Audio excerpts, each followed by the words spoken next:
What's good, YouTube? And welcome to the house. Should you be buying the deck building set Grand Creators? There's a lot of hype actually going into the set, with people excited over playstyles and actually some of the reprint announcements from the OCG that could transfer to the TCG. So I want to kind of calm your hype down, say my opinions on it, and if it isn't obvious already, I think you should probably be buying the singles. I'm not going to wait till the end of the video to tell you that, but I'm going to explain it with facts and logic and all of the past history to where the educating guessing leads forward. I'm not a financial advisor channel. I don't know your bankroll, what you have to spend on Yu-Gi-Oh, but I do know we're entering a dead month of Yu-Gi-Oh. Here in September, we have 0 releases. The Megaton's official launch date is October 1st, so is the No Sooner Than for the ban list, and if it really levels things, people might get more excited for upcoming releases. But right now ahead, we have the Megatons, we have Brothers of Legends, we have Gold Series, even the GX Speed Duel box similar to Battle City feels more exciting to me than this right now.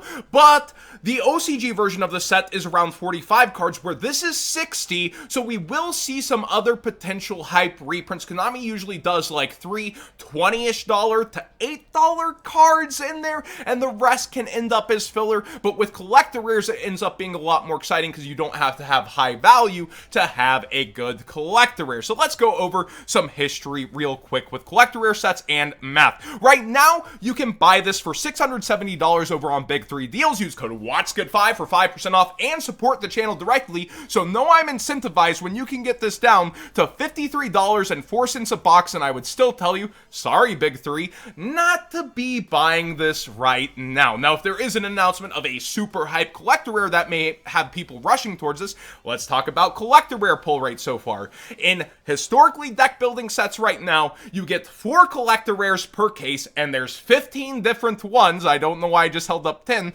and it does say here that they plan to have 15 cards available collector rare, meaning you need to open 4 whole cases to see 1 of each collector rare mathematically, plus 1 random extra collector rare pull. That means any good collector rare is more likely to be speculated on as a single rather than the sealed product as a whole, where Starlight's instead, where you do have 5 different ones, and they even end up 1 out of 10 cases for that specific Starlight, because you have different Starlights in every 2 cases, 5 different Starlights. The math adds up to, if you want to pull 1 of each, 10 cases. This is easier to pull than Starlights, yet less impactful for specific cards. So the archetypes inside matter a lot, and with the new ratios, it's usually 3 ultra rares per box, and you have 10 different ultra rares within the set. You're only pulling 3.6 of each ultra rare per case in 12 boxes.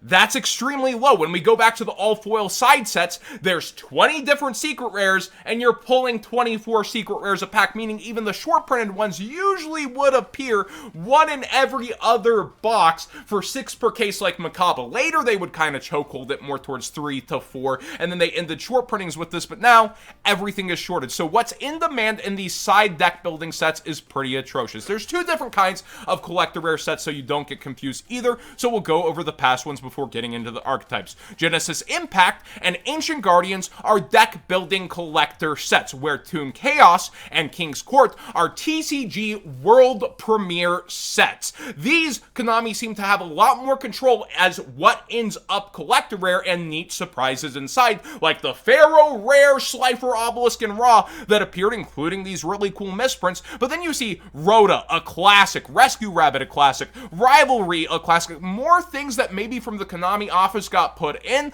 an Ace Monster in Utopia, some really cool collector rares in King's Court, and then Toon Chaos, far better home run. We have hand traps like Gamma, we have draw cards like Extravagance and Desires, we have classics from the meta like BLS and Stardust, an Ace Monster. This was just crazy how it turned out. But when we look over at the deck building sets like Grand Creators, we have Ancient Guardians, where people overhyped the Ogdoa deck, and I was the bearer of bad news early. I said they needed collector rare Ash Blossom to even have a hope of saving this set, and look over at the prices here. What are the vendors selling this at still today? Actual sales at even as low as 50. Lowest listed here is under 50. They're saying please, I will lose money to TCG's players' fees and then shipping and get this to your front door so it is away from me. Even with great collector rares in the set here, they have a hand trap, they have a meta kind of staple that's been bought out. Dino Wrestler Prankertops ends up in a lot of side decks, and then trade in a draw card and then a meme and Snake Rain. These aren't the worst collector rares ever,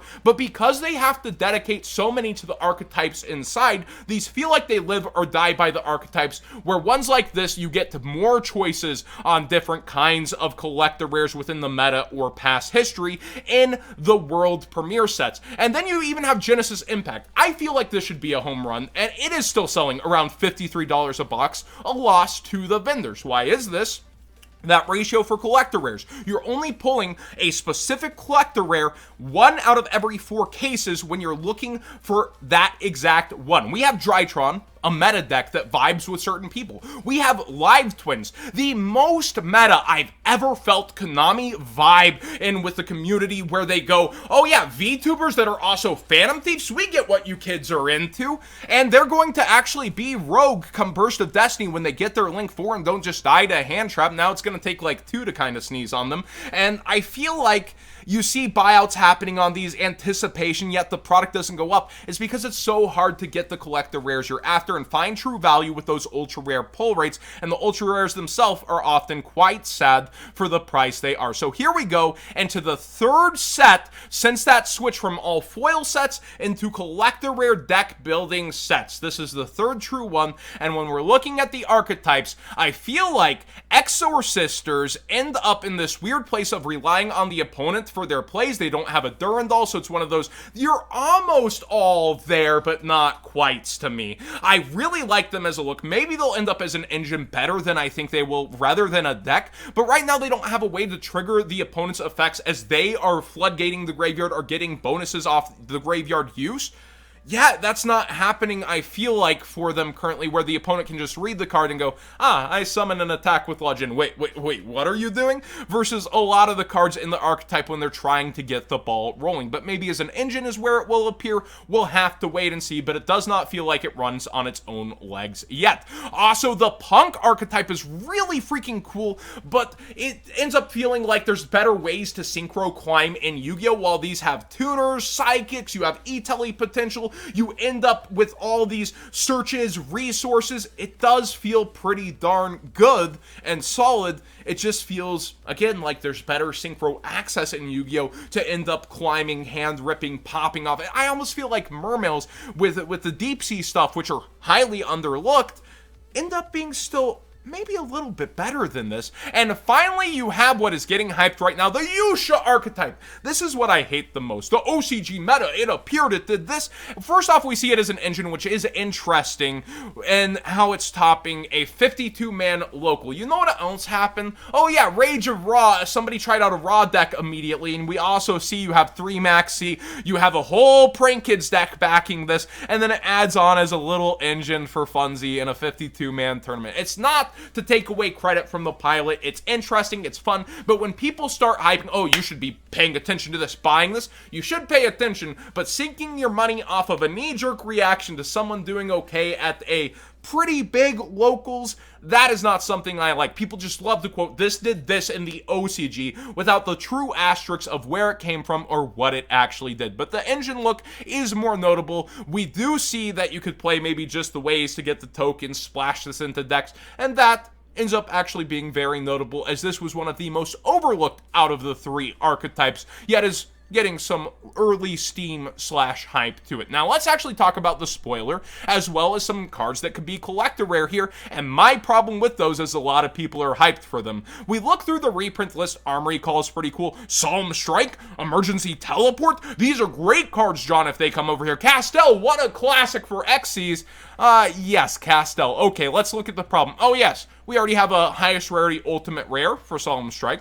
We already have a highest rarity ultimate rare for Emergency Teleport, and we already have a highest rarity ultimate rare for Castell. Do you see the problem? If these are the chase cards of the set, they already have something looming ahead of them, stifling their potential, versus making a brand new, really cool card a collector rare that didn't already come in ulti. And some collector rares have also had this problem, like Pot of Desires, where it goes back and forth between what people want more. But with this, Castell isn't even all that hype for past formats. It spiked to 80, fell back down. I remember this being 20 for ages and it blowing my mind because people would used to pay 80 for this back in the day when it was meta to fully hollow out things. So once again, we're here saying Konami needs to do something like Ash Blossom to even have this set have legs to run, and you're looking for it in 1 out of every 4 cases.